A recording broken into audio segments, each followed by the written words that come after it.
Good morning. Today is Monday, November 18th, 2024. So I ask you to consider this question to yourself. If you are married or you were married, what were you looking for in a spouse when you were dating? Did you find it? And if you were to be looking now, would you be looking for the same thing? If you might get married in the future, what would you look for to decide?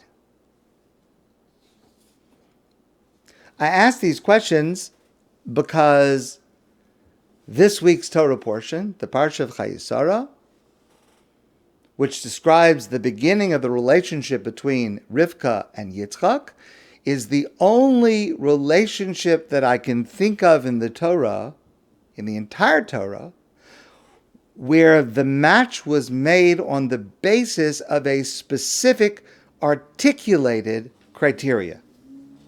Remember, after Sarah dies, Avram sends his servant Eliezer back to his family to find a wife that is suitable for Yitzchak. And the Torah tells us, Vayomar, Eliezer is on this journey, and he says a prayer. Hashem Elokei Adoni Avram, God, the God of my master Avram. Hakreina lefana hayom v'aseh chesed im Adoni Avraham. Please prepare the way for me to do this kindness with your servant Avraham. Hinei anochi nitzav alein hamayim. I am going to be standing near a well of water in this place, which is the place where Avraham's family lives. Ubenos anshe ha'ir yotzos lishov mayim. And the women, the daughters, the young women, unmarried women of this city will come to the well to draw water for their flocks. V'haya hanara asher omar eleha hatina kadech v'eshteh. It should be, Hashem, that as I'm asking you to make this happen, that if there will be a young woman who comes to draw water, and I will ask her, would you please give me some water? V'amra, and she will say, Shesei v'gam gemalecha ashkeh, that she will say, sure, certainly, here is some water for you, and I will also provide water for your camels, for your animals, meaning this young woman will do more than she has asked for in the category of kindness to a stranger. That will be the sign, that will be the criteria that this is the woman that is appropriate to marry Yitzchak. Uba'eda ki asisa chesed im Adoni, and I will know that you have done this kindness for my master Avraham, to make it clear that a woman who fulfills this criteria will be the right one for Yitzchak. And the Raavad and Rabbeinu Nissim specifically say that the point Eliezer is making in this prayer is that he understood, having been with Avram for so many years, he understood that the qualification for a spouse for Yitzchak would be the kindness that she shows, the concern for others that she shows. And again, to my knowledge, in the entire Torah, this is the only time that there is this articulation of why someone chose a specific spouse. And I will say to you that Eliezer's judgment clearly was true, was correct, and is true today. When people are looking for a spouse today, they look for many things. Some more foolish and transitory than others. People look for wealth, for beauty, for power. Those can be nice things, but here's the secret. None of those things lead to a happy marriage. There is only one criteria that in my years of experience I can say leads to a happy marriage, is when the person is kind and compassionate and forgiving. That is the criteria that makes the difference, in my experience, between happy marriages and, God forbid, unhappy marriages. And that's why Eliezer is a hero, because he understood what was important. He understood what would be important to Avraham and what should be important to us. And in this, he was absolutely correct, because Rivka excelled, and that's why he made this choice.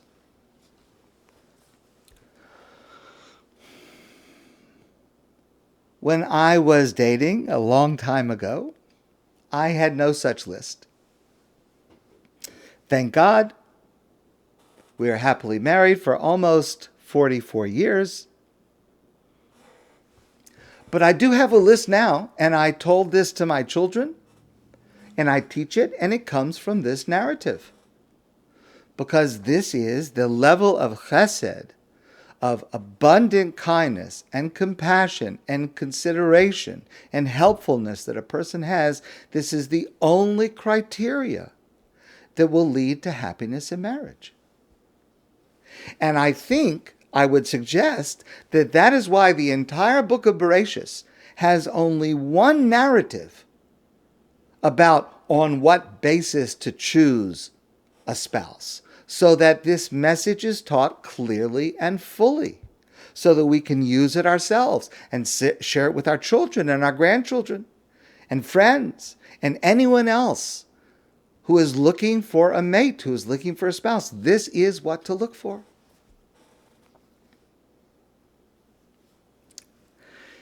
You may think that the next piece I want to share is a little bit inappropriate. You may be right, but I think it's true, and I think it's important to verbalize it. And also, in this past year, I have come to appreciate it even more, as I will explain. This is an article that appeared a few years ago in the Washington Post, written by Neely Steinberg. Neely Steinberg is a woman who works as a dating coach. So she works with singles from 20s to 50s to help them try to find a match. And she writes, I met Dave, her future husband, now her husband, on Match.com 5 years ago. 2 years later, we were married. A year and a half after that, we welcomed our daughter, a baby girl we named Sheila. I delivered Stella via cesarean section. And that experience deepened my love for my husband. She writes as follows. Recovery from a C-section isn't pleasant. There's a lot of pain, and a person has to have a catheter. And when the catheter is removed, it is a struggle to go to the bathroom. And certainly in the beginning, a woman needs help. So in the hospital, there was a nurse who helped this woman, Neely, be able to use the restroom. But after the first couple of days, it was her husband, Dave. And she writes, I will never forget the way Dave helped me into the bathroom whenever I needed. He would take my hands. He would say the words slow, slow, deliberate. He kept repeating that. He had to, without going into the details, take care of all the details. At the time, I thought, this is why I married this man. not for his fabulous head of hair or his beautiful light brown eyes, though those things were certainly bonuses, but no, it was his gentleness, his thoughtfulness, his loving heart, his caring nature that sealed the deal for me. And she writes, as a dating coach who works with singles in their 20s to 50s, I see a lot of people focusing on superficial things that have little to do with a potential partner's character. I get it. I once obsessed over those things too. And most of all, I see how the trap of chemistry can lead people astray. Chemistry is important, the chemistry between a man and a woman. But as far as relationships go, it's only half the equation. So how do you look for those deeper, more important qualities in the early stage of dating? Well, looking back on the early days of dating Dave, all the signs were there. He treated my friends with care and kindness. He showed me he had the ability to be compassionate. He rubbed my back. He wiped my tears. He validated my feelings. He listened to me vent after a difficult fallout with a colleague. Singles should keep their eyes open for these signs. They're more telling than a person's job, salary, ambition, or education. Whether he or she is the, in quotation marks, right age, has the perfect body, or can dazzle you with their charm and wit. Keep your eyes open for the type of person who one day might lovingly help you onto the toilet. Okay, in my case, it was putting on socks. So you may remember several months ago, I broke my leg, I broke my knee, and for 6 weeks I could not bend my knee. And among the things that I could not do for myself, I could not put on socks. And for 6 weeks, Marcy put on my socks. In fact, there were a few days that she went out of town and I was home alone, and I did not wear socks over that Shabbos because I had no one to help me put on my socks. But it's much more than just putting on your spouse's socks or doing whatever they need. It's making sure that your spouse doesn't feel humiliated while you're doing it. That allow your spouse to keep their dignity while you're putting on their socks. That's the key. And that's what I was so fortunate to receive. And that's what makes a happy marriage.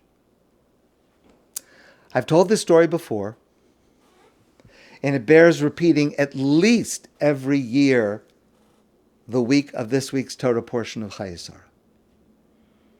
This is a true story about a young man named Baruch. After being liberated from the Holocaust at the end of World War II, he was placed in a DP camp. Everything in his life, everyone in his family had been killed, destroyed. He had to face the challenge of starting over from nothing, like everyone in that place. Baruch was given a job in the camp to distribute shoes. Shoes would arrive, Baruch would place them on the shelf, people would line up and choose the shoes in order, first come, first served. The system worked well. After some time, amazingly, improbably, in that DP camp, Baruch met a young woman named Rachel, who also lost everyone and everything in her life during the Holocaust. And for the first time in years, they began to smile. They began to feel hopeful for the future, something that both had feared they would never feel again. One day, Rachel gets in line for shoes. Baruch notices her eyes gazing longingly at a pair of red shoes on the shelf. Beautiful red shoes. Rachel looked at Baruch but didn't say a word. She got in line. But as the line moved forward, it became clear that another woman, ahead of Rachel, would be able to choose the red shoes. So Baruch was torn. On the one hand, he wanted nothing more in his life to give these beautiful red shoes to Rachel, because he had nothing of his own to give her, and he so much wanted to show his feelings for her. But on the other hand, the other woman was first in line, and she had every right to those shoes.